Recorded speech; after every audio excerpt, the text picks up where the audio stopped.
الآن نحن داخل مسجد أبو بكر الصديق الذي تعرض للقصف من دبابة تي 72، وأنتم تنظرون الآن في هذا أحل به الدمار من كل الجهات. والآن القصف على هذا المسجد، قاموا بقصف هذا المسجد أثر اللجوء بعض المواطنين لهذا المسجد، وأنتم تنظرون إلى الدمار الذي حل بهذا المسجد. وكما يروي أحد المواطنين أنهم لجأوا لهذا المسجد خوفا من قوات الأمن ومن الجيش النظامي أن يعتقلوه.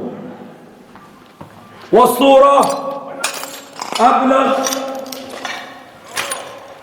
من الكلام، والصورة أبلغ من الكلام.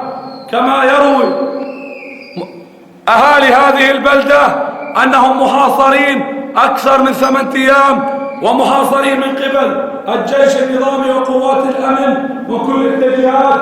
وهذا ما تعرض له أهالي هذه البلدة هذا اليوم من حصار خانق من قبل الجيش النظامي وقوات الأمن. ويقولون أن هذا باب عمرو ثاني، مدينة الحراك باب عمرو ثاني.